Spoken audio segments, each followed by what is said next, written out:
आपल्या शहरातील घडामोडी जाणून घेण्यासाठी पब्लिक मीडिया चॅनलला सबस्क्राईब करा, लाईक करा आणि जास्तीत जास्त शेअर करा। बदलापुरात राहणाऱ्या प्रवीण समजिस्कर यांचा अपघात झाला होता।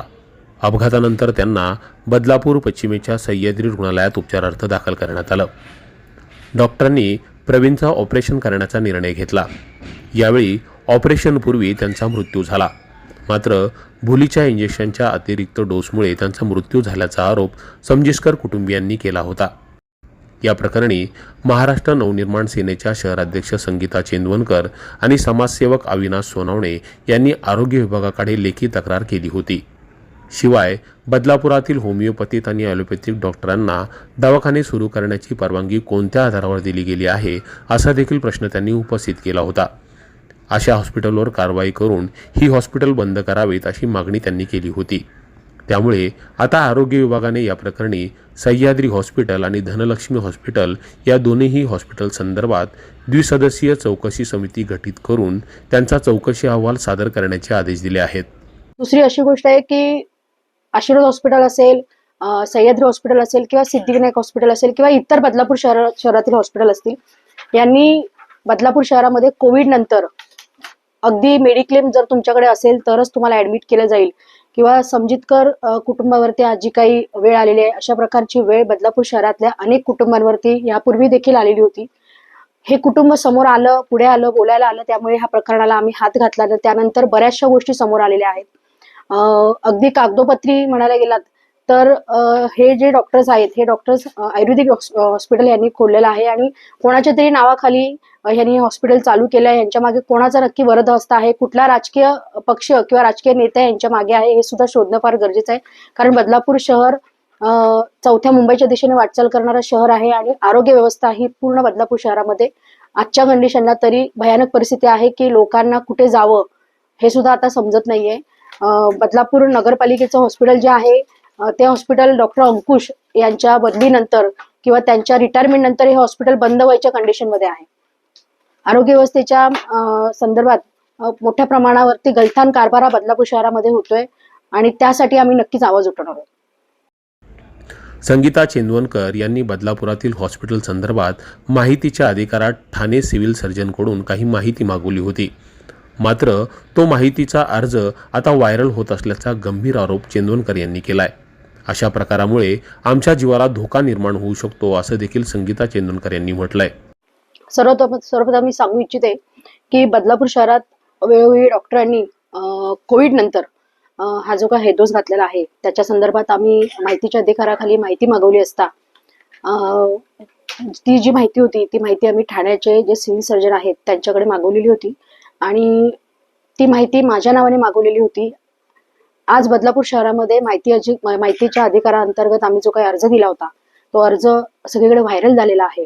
हा व्हायरल झालेला अर्ज हा नक्की कोणाकडनं आला याची पण चौकशी होणं फार गरजेचं आहे। कारण असं जर केलं तर आमच्या जीवाला धोका निर्माण होऊ शकतो, कुठेतरी आम्हालाही त्रास होऊ शकतो। पण जर आम्ही जनतेसाठी काम करत आहोत तर नक्कीच पोलीस प्रशासनाने पण आता अलर्ट होणं गरजेचं आहे। कारण असं करत असताना म्हणजे जनतेसाठी काम करत असताना जर माहितीच्या अधिकारांतर्गत जर माहिती मागवल्यानंतर जर तो अर्ज व्हायरल होत असेल तर नक्कीच जीवाला आमच्या धोका आहे। तर दुसरीकडे एकच रजिस्ट्रेशन असताना 2 डॉक्टर लेटरहेड वापरत असल्याचा आरोप सोनवणे यांनी केलाय। या प्रकरणी पोलीस स्टेशनला पत्र देखील दिल्याचं अविनाश सोनवणे यांनी सांगितलंय। एकच रजिस्ट्रेशन असताना 2 डॉक्टर वेगवेगळ्या प्रकारे त्यांचे लेटरहेड वापरून चुकीचा कारभार म्हणजे कायदा कानून ढाब्यावर ठेवून हे यांनी सगळा गलथंडी कारभार केलेला आहे आणि याच्या चौकशीबाबत स्थानिक पोलीस स्टेशनला आम्ही तक्रार केली आणि त्याचं इन्व्हेस्टिगेशन चालू आहे। मला माझ्या अंदाजे कदाचित दोन्ही डॉक्टरांना त्यांनी बोलून त्याचे स्टेटमेंट वगैरे कदाचित घेतले असेल आणि ते थोड्याच दिवसामध्ये सगळं चित्रीकरण समोर येणार आहे आणि याचा पाठपुरावा आम्ही सोडणार नाही। बस। बदलापुरातील खाजगी हॉस्पिटल ठाणे सिव्हिल सर्जनच्या संगनमताने सुरू असल्याचा आरोप अविनाश सोनवणे यांनी केलाय। मात्र नियमानुसार या हॉस्पिटलला परवानगी दिली असून त्यांचे आरोप चुकीचे असल्याचं ठाणे सिव्हिल सर्जन कैलास पवार यांनी सांगितलंय। बदलापूर शहरामध्ये खऱ्या अर्थाने जर पाहिलं आपण जी ही घटना घडली त्या घटनेच्या अनुषंगाने आम्ही जेव्हा सकाळच्या पेपरला जी आम्ही न्यूज बघितल्याच्या नंतर आम्ही त्या हॉस्पिटलचा आढावा घेतल्याच्या नंतर माहिती घेतली तर बदलापूर शहरामध्ये एकंदरीत चित्र समोर असं आलं की होमिओपॅथी आणि ऑलिओपॅथीचे डॉक्टर सर्रासपणे डॉक्टर कैलाश पवार ठाणे जिल्हा शल्य चिकित्सक यांच्या संगनमताने बदलापूर शहरामध्ये व्यवसाय उघडलेला आहे. त्याची पार्श्वभूमी पाहिली मागची तर कोविड सारख्या परिस्थितीमध्ये सुद्धा हे बेकायदेशीर हॉस्पिटल म्हणजे होमिओपॅथी आणि ऑलिपॅथीचे डॉक्टर त्यावेळेला त्यांनी परवानगी कोणत्या आधारात दिली आणि असं असताना अनेक लोक त्यावेळेला दगावले आणि ह्याचं चित्रीकरण आता स्पष्ट होतंय का ह्यांच्या गलथनी कारभारामुळे अनेक लोकांना कुटुंब प्रमुख असतील, मायबाप असतील, आई असेल, वडील असेल, अनेक लोकांना जीव गमावा लागली. तर दुसरीकडे माझ्या पतीला न्याय मिळावा अशी मागणी प्रवीण समजिस्कर यांच्या पत्नीने केली आहे. एवढंच म्हणायचंय की माझ्या घरातलं तर करता माणूस केलंय,